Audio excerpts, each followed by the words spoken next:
A very special guest, Gregory. Drew, thank you so much for joining us here at Country 600. Well, thank you for having me. It's a pleasure to be here. I know you've been on a very busy schedule. You've been hitting up radio stations all over this country, and you're originally from out west in Alberta, right? I am, yeah, and still live out there. Call Alberta home, but yeah, we're trying to build the national exposure and stuff now. So yeah, trying to get across the country. So run it down for us. Where have you already been, and where are you hitting up next on the tour?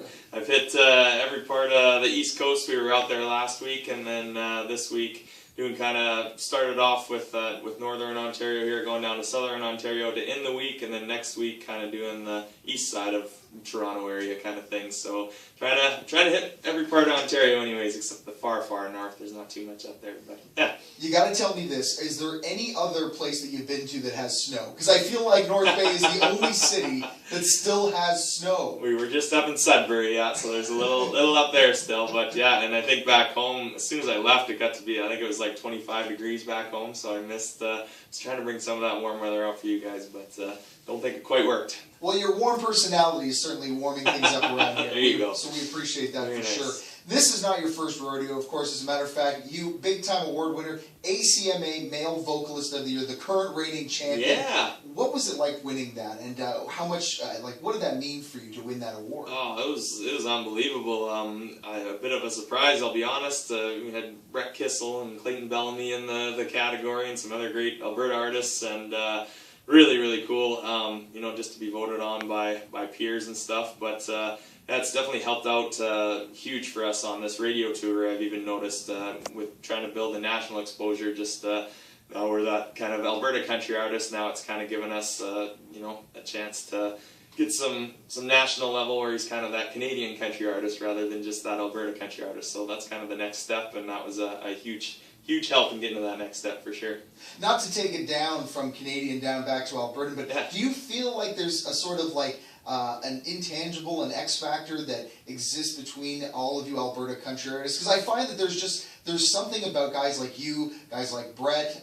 You know, we had the Hunter brothers in here recently as well, and there's just this intangible about you guys that you just seem to have this country soul. Is it something that's born into Albertans? What is it? I don't know if it's just from being from the West. I know Brett's got farm kid too, and I am as well. I'm the Hunter brothers, as you mentioned them. So it's I don't know. We've didn't have much to do but get along with each other. If we didn't get along with each other, there's nowhere to hide in them small little towns and stuff. So it's I think it's kind of part of growing up in that little town, that farming life. It's kind of try to get along with everybody. So maybe it's something to do with that. Is there like a kinship between you guys? Like you guys have that kind of like we're Albertans, we know kind of thing. Is there a kind of like a bond there? I think to a little extent, and all these provincial organizations, I think, have helped build that, and it's nothing but a good thing. I think country music is great for that. Just everybody supporting everybody, and starts at the provincial level and goes to the national level. And even when I go down to Nashville, there's a great Canadian group down there, Alberta and across Canada, that everybody wants to help each other out, kind of thing. So I think country music in Canada is super strong right now, and I think a big part of that is not only the provinces getting together and supporting each other, but you know, even going nationally. So yeah, you're going everywhere right now. You know, East Coast, up north, down south. What are you doing on the road to kind of keep you from going insane traveling? Lots of coffee, I guess. I don't know. Lots of Tims. Lots of music. I mean, it's awesome because you kind of know what stations we're going into. So all the way from Sudbury today, I had Country 600 blaring too. So I'd like to know what you guys are about and stuff, and what you're playing. But I'm a big music fan. I don't mind driving at all. I mean, going back to the farm thing, spent a lot of time growing up just going back and forth, and not much happening, you know, just a lot of time to think and a lot of time to write songs, sing to myself. That's probably where my whole career started, was just singing to myself in the tractor, and still do that one on these road trips. So it's I don't mind it. You said you don't mind driving. Are you on a bus right now, or are you just driving yourself? No, just myself. Just true road warrior here. Everybody listening, this man's a true road warrior. You talked about, you know, you love to listen to music. Who were some of your influences growing up, and who, you know, kind of inspired you to get into country music?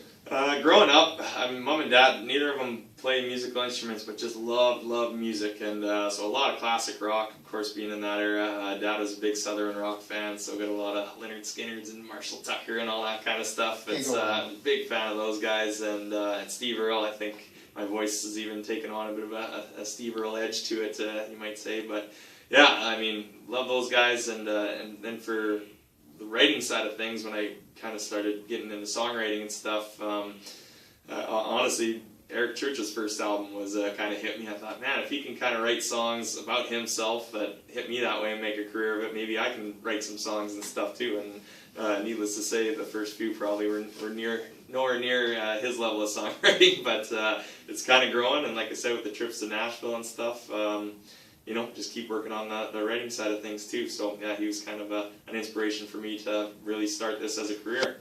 Before we get into the new single, I want to ask you a little fun question here. Yeah. If we were to go through your phone or your iPod right now, tell us 3 songs we would find on there. 3 songs that you're listening to right now. Oh man, let me think here now, putting me on the spot. They're like Chris Stapleton's all like on the top. Isn't he amazing? Yeah, he's good, so good. So yeah, he's probably like the top 3 would be his Fire Away, his new single. I like that. I bought the whole album.